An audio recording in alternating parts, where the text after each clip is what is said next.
Welcome back to my channel. ಇವತ್ತು ಬುಧವಾರ ನಾವು ಅರಿಶಿನ ಶಾಸ್ತ್ರಕ್ಕೆ ಮಳವಳ್ಳಿಗೆ ಹೋಗ್ತಾ ಇದ್ದೀವಿ. ಇದು ಪಾರ್ಟ್ 2. ಪಾರ್ಟ್ 1 ಯಾರಾದರೂ ನೋಡಿಲ್ಲ ಅಂದರೆ ನನ್ನ ಚಾನಲ್ನ ಚೆಕ್ ಮಾಡಿದ್ರೆ ನಿಮಗೆ ಪಾರ್ಟ್ 1 ಸಿಗುತ್ತೆ.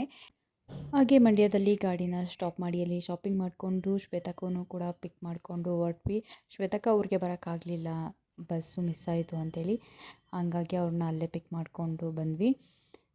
ಅಲ್ಲಿಗೆ ಹೊರಡೋಷ್ಟರಲ್ಲಿ 1-1:30 ಟೈಮ್ ಹಿಡಿತು ನಮಗೆ. ನಾವಿಲ್ಲಿ 9:30ಗೆ ಹೊರಟ್ವಿ, ಅಲ್ಲಿ 10:30ಗೆ ರೀಚ್ ಆದ್ವಿ. ಸರ್ ಗೊತ್ತಾನು ಕಿವಿ ಅಷ್ಟು ಸ್ಟ್ರಾಂಗ್ ಲೇ ಎದಳ್ ಮೇಕೆ ಬತ್ತು ಊರ್ ಬತ್ತು ಎದಳು ಎತ್ತು ಕೊಡೋರಪ್ಪ ಅವರಮ್ಮ ಅಲ್ಲ ಎತ್ಕಳೆ. ಓಹೋ ಹೋ ಹೋ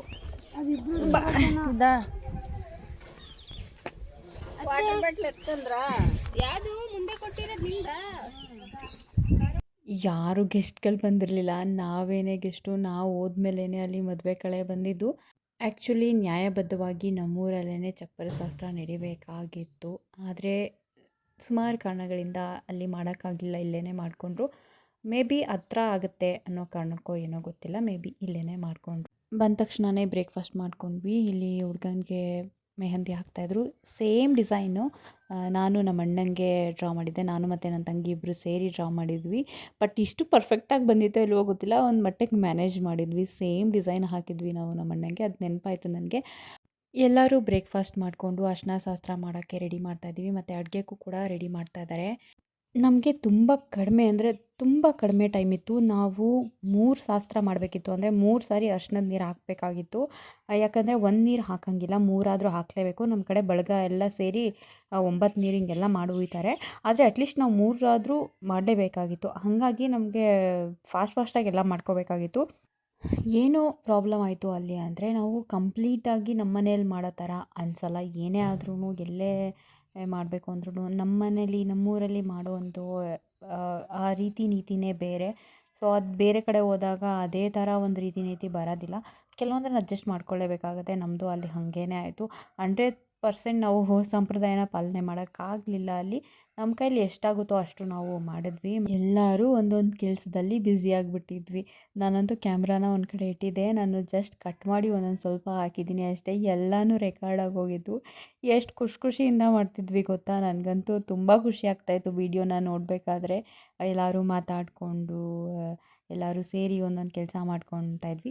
ಆ ಒಂದು ವೈಬ್ ನಮಗೆ ತುಂಬ ಚೆನ್ನಾಗಿ ಅನ್ನಿಸ್ತು. ನನಗಂತೂ ವೀಡಿಯೋ ನೋಡಬೇಕಾದ್ರೆ ತುಂಬ ಖುಷಿ ಆಗ್ತಾಯಿತ್ತು. ಇಲ್ಲಿ ಕೈ ಎಣ್ಣೆ ಹಾಕ್ತಾಯಿದ್ದೀನಿ. ಜಸ್ಟು ಒಂದು 2 ಡ್ರಾಪ್ಸ್ ಅಷ್ಟೇ ನಾವು ಹಾಕೋದು, ಅಂದರೆ ಮೈಗೆಲ್ಲ ಅರಿಶಿನ ತುಂಬ ಚೆನ್ನಾಗಿ ಹಿಡೀಲಿ ಅಂತ. ಜಾಸ್ತಿ ಹಾಕ್ಬಿಟ್ರು ಈ ಬಟ್ಟೆ ಎಲ್ಲ ಹಾಕಿದಾಗ ಬಟ್ಟೆಗೆಲ್ಲ ಕರೆ ಆಗಿಬಿಡುತ್ತೆ. ಹಾಗಾಗಿ ಅರಿಶಿನದ ಜೊತೆ ನಾವು ಸೀಗೆಕಾಯಿ ಕೂಡ ಇನ್ನೊಂದು ತಟ್ಟೆ ಮಾಡ್ತೀವಿ. ಅರಿಶಿನ ಒಂದೇ ಅಪ್ಲೈ ಮಾಡೋದಿಲ್ಲ, ಸೀಗೆಕಾಯಿ ಕೂಡ ನಾವು ಶಾಸ್ತ್ರದಲ್ಲಿ ಇನ್ಕ್ಲೂಡ್ ಮಾಡಿರ್ತೀವಿ. ನಮ್ಮೂರ ಕಡೆ ಎಲ್ಲ ಹಂಗೇ ಮಾಡೋದು. ಕೆಲವೊಂದು ಕಡೆ ಬರೀ ಅರಿಶಿನನೇ ಯೂಸ್ ಮಾಡ್ತಾರೆ, ಆದರೆ ನಮ್ಮ ಕಡೆ ಅರಿಶಿನ ಮತ್ತು ಸೀಗೆಕಾಯಿ 2 ಕೂಡ ಸಪ್ರೇಟ್ ಮಾಡಿ ಮಾಡ್ತೀವಿ. ಮತ್ತು ಇಲ್ಲಿ ಕಳಸ ತುಂಬ ಮೇಯ್ನ್ ನಮಗೆ. ಕಳಸ ಮಾಡಲೇಬೇಕು, ಪ್ರತಿಯೊಂದು ಈವೆಂಟಲ್ಲೂ ಮಾಡೇ ಮಾಡ್ತೀವಿ. ಮತ್ತು ನಾನು ಈ ಬನ್ನೂರು ಸೈಡ್ ಹೋಗಿದ್ನಲ್ಲ ಈಗ ನಮ್ಮ ಮೈದನ ಎಂಗೇಜ್ಮೆಂಟಲ್ಲಿ, ಅವರು ಕಳಸದೊಳಗೆ ಬದನೇಕಾಯಿ ಹಾಕಿದ್ರು. ನಾವು ಹೂಬತ್ತಿ ಇಡ್ತೀವಿ. ಒಂದೊಂದು ಹೆಜ್ಜೆಗೂ ಸಂಪ್ರದಾಯ ಬದಲಿರುತ್ತೆ. ಸೊ ನಾನು ಅದನ್ನು ಅಬ್ಸರ್ವ್ ಮಾಡ್ತಿರ್ತೀನಿ, ಮತ್ತು ನಾನು ಅದನ್ನು ಯಾವಾಗಲೂ ಮೈಂಡಲ್ಲಿ ಇಟ್ಕೊಂಡಿರ್ತೀನಿ. ಯಾಕಂದರೆ ಒಂದು ಸಣ್ಣ ಸಂಪ್ರದಾಯದ ಹಿಂದೆ ನಮಗೆ ಉಪಯೋಗ ಆಗುವಂಥದ್ದು ಏನಾದರೂ ಇದ್ದೇ ಇರುತ್ತೆ. ಮತ್ತು ನಮಗೆ ಏನಾದರೂ ಒಂದು ಮಾಹಿತಿನ ಅವರು ಕೊಟ್ಟೋಕ್ಕೇ ಆ ರೀತಿ ಒಂದು ಪದ್ಧತಿನ ಮಾಡಿರ್ತಾರೆ. ನಮಗೇನೋ ಒಂದು ಸಂದೇಶನಾದರೂ ಅವರು ಆ ಮೂಲಕ ಹೇಳ್ತಾ ಇರ್ತಾರೆ, ಆದರೆ ನಮಗೆ ಗೊತ್ತಿರಲ್ಲ ಅಷ್ಟೇ. ನನ್ನ ಪ್ರಕಾರ ಆ ಪ್ರತಿಯೊಂದನ್ನು ನಾವು ಕಾಪಾಡಿಕೊಂಡು ನಮ್ಮ ಮುಂದಿನ ಪೀಳಿಗೆಗೆ ನಾವು ಹೇಳೋದು ತುಂಬ ಉತ್ತಮ ಅನ್ನೋದು ನನ್ನ ಅಭಿಪ್ರಾಯ. ನಮ್ಮ ಪರಂಪರೆಯನ್ನು ನಾವು ಯಾವತ್ತೂ ಬಿಡಬಾರ್ದು.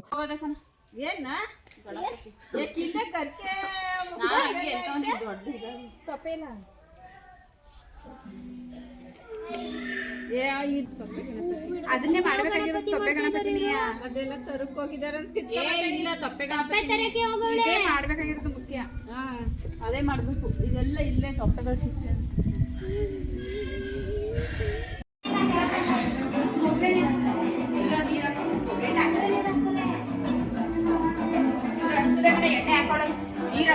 ನೀರು ಡ್ರೈ ಆಗುತ್ತೆ, ಒಂಚೂರು ನೀರು ಬಾಜಿ ಹೂವು ಕೊಡು.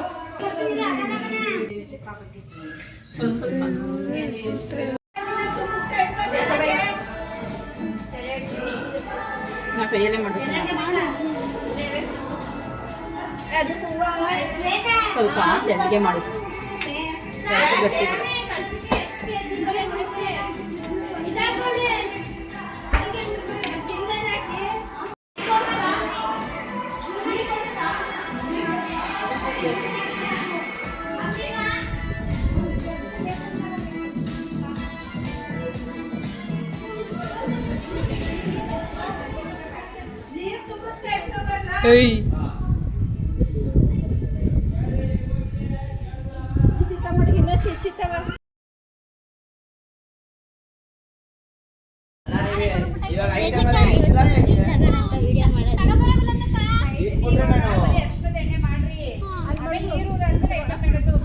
ಓಪನ್ ಮಾಡಿಲ್ಲ ಮಾಡೋಳೆ ಕಣಕ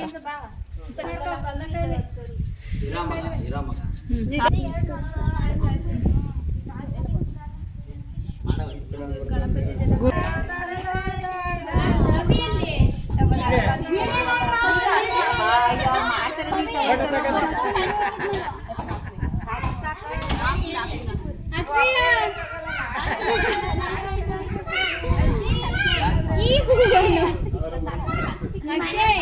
ಈ ಹೂವು ಎಳ್ಳಂಗ್ ಹಿಡ್ಕೊಂಡ್ಬಿಡ ನೀಟಾಗಿ ಟೈಪ್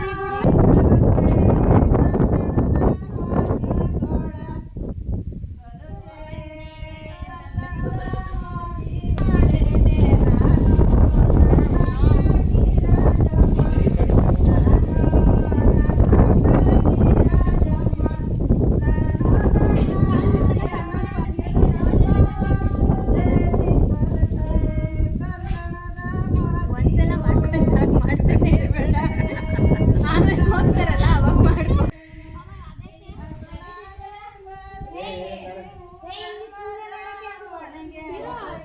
ಆಮೇಲೆ ಕೊಡ್ರಿ ಅಲ್ಲಿ ಆಮೇಲೆ ಕೊಡೋರಿ ಅಲ್ಲಿ ಇಡ್ರಿ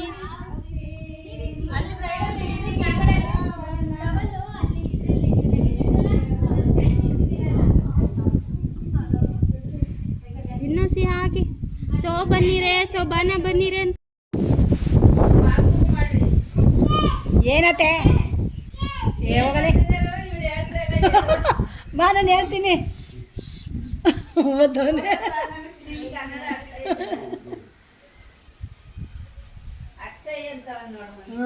ಯಾರಪ್ಪ ಅವರು ಯಾರವರು ನೀರು ಯಾರವರು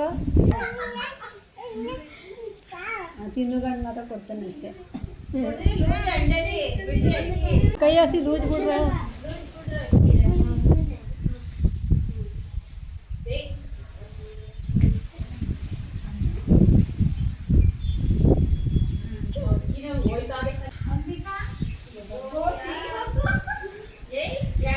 ಅವ್ವ ನಿಂಗಿಂತ ಅಂದ್ರೆ ಮನೆ ಮೇಲೆ ನಿಂತವ್ರಲ್ವ ಅವರದು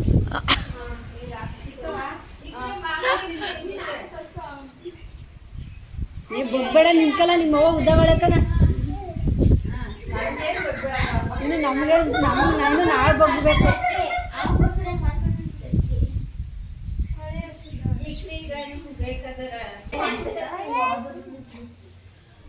ಏನ ಕರಿತೀವಿ ಯಾರನ್ನ ಅಮ್ಮನ ಯಾರನ್ನ ಕರಿತೀವಿ ಅಮ್ಮನ ಇನ್ನು ಅಲ್ಲಿಂದ ಬಂದು ಅಡುಗೆ ತಯಾರಿ ಮಾಡ್ಕೋತಾ ಇದ್ದೀವಿ ಮಧ್ಯ ಇನ್ನೊಂದು 2 ವಾರ ಆದಮೇಲೆ ಇನ್ನೊಂದು ನೀರು ಉಯ್ದುಬಿಡ್ಬೇಕು ಆನಂತರ ಲಾಸ್ಟ್ ನೀರು ಕೂಡ ಆವಾಗಲೇ ಉಯ್ದುಬಿಡ್ಬೇಕು ಅಂತ ಡಿಸೈಡ್ ಮಾಡಿದ್ವಿ ಅಂದರೆ ಹಸೆ ಮಣೆನ ಚೇಂಜ್ ಮಾಡಿ ಆಗಲೇ ಉಯ್ದುಬಿಡೋಣ ಅಂತ ಯಾಕಂದರೆ ತುಂಬ ಬೇಗ ಟೈಮ್ ಆಗೋಗ್ತಾಯಿತ್ತು ಮತ್ತು ಅಡುಗೆ ಬಂದು ತುಂಬ ಸಿಂಪಲ್ಲಾಗೇ ಇಟ್ಕೊಂಡ್ವಿ ಚೌಟ್ರಿಗೆ ಹೋಗ್ಬಿಡೋದ್ರಿಂದ ಸುಮ್ಮನೆ ಮಿಕ್ಬಿಡುತ್ತೆ ಹಾಳಾಗ್ಬಿಡತ್ತೆ ಅಂತ ಉದ್ದೇಶಕ್ಕೋಸ್ಕರ ಕೇಸರಿ ಬಾತು ಹಾಗೆ ಅನ್ನ ಸಾಂಬಾರು ಪಲ್ಯ ಇಷ್ಟೇ ಮಾಡಿದ್ದು ಇದು ಲಾಸ್ಟ್ ನೀರು ಉಯ್ದುಬಿಟ್ಟು ನಾನೇ ಮಂಗಳಾರತಿ ಮಾಡ್ತಾಯಿದ್ದೀನಿ ನಮ್ಮ ತೇಜು ಮಾಡ್ತಾಯಿದ್ಲು ಅವಳು ಹೋಗಿ ಮಲ್ಕೊಬಿಟ್ಟಿದ್ಲು ಸುಮಾರು ನಾವು ಬಂದಾಗ ಹೋಗಿ ಮಲಗಿದವಳು ನಾವು ಎದ್ದು ಹೋಗ್ಬೇಕಾದ್ರೆ ಊಟದ ಟೈಮ್ಗೆ ಇಳಿಸಿದ್ದೀವಿ ಅವಳನ್ನ ಅಷ್ಟೊತ್ತು ನಿದ್ದೆ ಮಾಡೋಳು ಅವಳನ್ನ ಎಬ್ಬರಿಸ್ಬಿಟ್ಟು ಊಟ ಎಲ್ಲ ಹಾಕ್ಕೊಟ್ಬಿಟ್ಟು ನಾನಿಲ್ಲಿ ಬಂದು ರೆಡಿ ಆಗ್ತಾಯಿದ್ದೀನಿ ಇನ್ನೊಂದು ಏನಾಯಿತು ಅಂದರೆ ರಿಸೆಪ್ಷನ್ ಇರಲಿಲ್ಲ ನೈಟು ಇಲ್ಲೇನಂತ ಅಂದರು ರಿಸೆಪ್ಷನ್ ಇದೆ ಅಂತ ಅಂದರು ಆ್ಯಕ್ಚುಲಿ ಕಾರ್ಡಲ್ಲೂ ಮೆನ್ಷನ್ ಮಾಡಿರಲಿಲ್ಲ ಮತ್ತು ಹುಡುಗಿ ಕಡೆಯವ್ರಿಗೆ ನೈಟ್ ರಿಸೆಪ್ಷನ್ದು ಪ್ಲ್ಯಾನೇ ಇರಲಿಲ್ಲ ಅದು ಕೂಡ ಅವರು ಹೇಳಿದ್ರೇನೋ ಇವರೇ ಏನೋ ಮಿಸ್ಅಂಡರ್ಸ್ಟ್ಯಾಂಡಿಂಗ್ ಮಾಡ್ಕೊಂಡಿದ್ದಾರೆ ಇಲ್ಲಿ ನನ್ನ ಸೀರೆ ಪ್ಲೀಟಿಂಗ್ ನೋಡ್ಬೋದು ಯಾವ ಮಟ್ಟಿಗೆ ಆಗಿದೆ ಅಂತ ಬಟ್ ಏನು ಗೊತ್ತಾ ಎಲ್ಪ್ ಆಯಿತು ಬೇಗ ಸೀರೆ ಉಟ್ಕೊಂಡೆ ಅರ್ಶಿನ ಶಾಸ್ತ್ರ ಎಲ್ಲ ಮುಗೀತು ಇವಾಗ ರೂಮ್ಗೆ ಬಂದಿದ್ದೀವಿ ರೆಡಿ ಆಗೋಕ್ಕೆ ಚೌಟ್ರಿಗೆ ಹೋಗಬೇಕು. ಈ ಸ್ಯಾರಿ ಬಂದು ನನ್ನ ಮದುವೆಯ ಬೀಗ್ರೂಟದ sari. One of my favourite sari ಅಂತಲೇ ಹೇಳ್ಬೋದು. ನೈಟ್ಗೆ ತುಂಬ ಚೆನ್ನಾಗಿ ಕಾಣುತ್ತಿದ್ದು.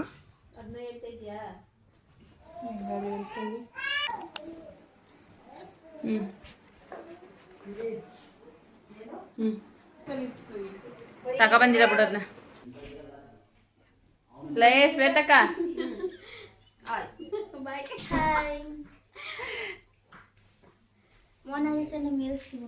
ಹೌದು ತೇಜ ರೆಡಿ. ನಾವು ರೆಡಿಯಾದ್ವಿ, ಇವಾಗ ನಾವು ಚೌಟ್ರಿಗೆ ಹೋಗ್ತಾ ಇದ್ದೀವಿ.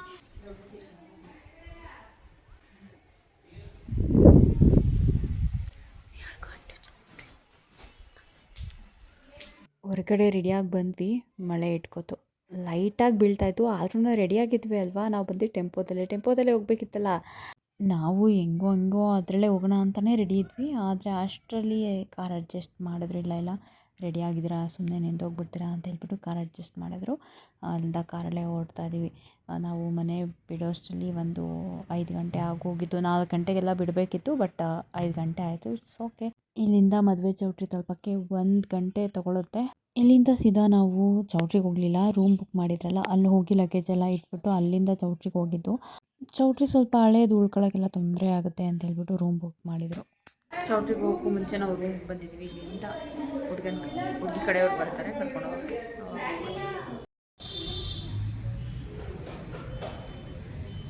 ರೂಮಲ್ಲಿ ಲಗೇಜ್ ಎಲ್ಲ ಇಟ್ಬಿಟ್ಟು ಅಲ್ಲೇ ಸ್ವಲ್ಪ ಹೊತ್ತಿದ್ವಿ. ಯಾಕಂದರೆ ಹುಡುಗನ ಕಡೆಯವ್ರು ಬಂದು ಕರ್ಕೊಂಡು ಹೋಗ್ತಾರೆ ಅಂತ ಹೇಳಿದ್ಕೋಸ್ಕರ ಇನ್ವೈಟ್ ಮಾಡೋಕ್ಕೆ ಬಂದಿದ್ದರು. ನಾವಲ್ಲಿ ಹೋಗೋಷ್ಟರಲ್ಲಿ 7:30 ಆಗಿತ್ತು.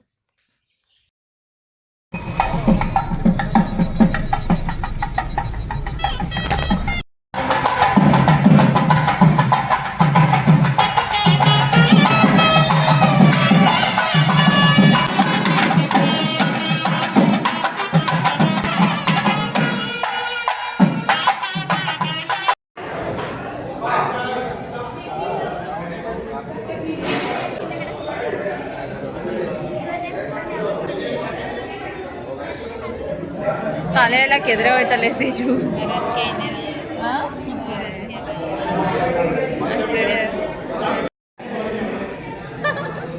ಆಗಲೇ ಹೇಳ್ದಂಗೆ ರಿಸೆಪ್ಷನ್ ಇದೆ ಅಂತ ಮಿಸ್ಅಂಡರ್ಸ್ಟ್ಯಾಂಡಿಂಗ್ ನಾವಷ್ಟೇ, ನಮ್ಮ ಫ್ಯಾಮಿಲಿಯವರಷ್ಟೇ ಮಾಡ್ಕೊಂಡಿದ್ವಿ.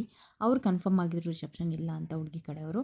ಸೊ ನಾವೇ ತಪ್ಪಾಗಿ ತಿಳ್ಕೊಂಡಿದ್ವಿ. ರಿಸೆಪ್ಷನ್ ಬೆಳಗ್ಗೆಗೇ ಇದ್ದದ್ದು. ಏನೋ ಸಿಂಪಲ್ಲಾಗಾದರೂ ಮಾಡ್ತಾರೆ ಅಂತ ಅವ್ರು ಅಂದ್ಕೊಂಡಿದ್ರು. ಬಟ್ ಸಿಂಪಲ್ಲಾಗಿ ಆಯಿತು. ಆದರೆ ಇವರು ಸ್ವಲ್ಪ ಡಿಸಪಾಯಿಂಟ್ ಆಯಿತು. ಏನಾದ್ರು ಒಂದು ಸ್ವಲ್ಪನಾದ್ರು ಡೆಕೋರೇಷನ್ ಮಾಡಬೇಕಿತ್ತು ಅಂತ ಇವ್ರಿಗೆ ಅನ್ನಿಸ್ತು.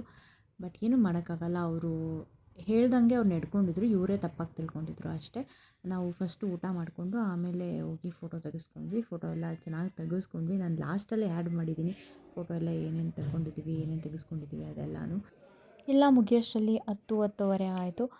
ಚೆನ್ನಾಗಿ ಅನ್ನಿಸ್ತು. ನಾವು ಫ್ಯಾಮಿಲಿ ಎಲ್ಲ ಇದ್ದದ್ರಿಂದ ತುಂಬ ಎಂಜಾಯ್ ಮಾಡಿದ್ವಿ ಮೂಮೆಂಟ್ಸ್ನ ಅಂತಲೇ ಹೇಳ್ಬೋದು. ಮತ್ತು ನನ್ನ ಮೊದಲನೇ ತಂಗಿ ಸುಚಿತ್ರಾ, ನಮ್ಮ ತಾಯಿ ಕೂಡ ಬಂದಿದ್ದರು. ಲಾಸ್ಟ್ ಮೂಮೆಂಟಲ್ಲಿ ಜಾಯ್ನ್ ಆದರು ನಮ್ಮ ಜೊತೆ ಅವರು.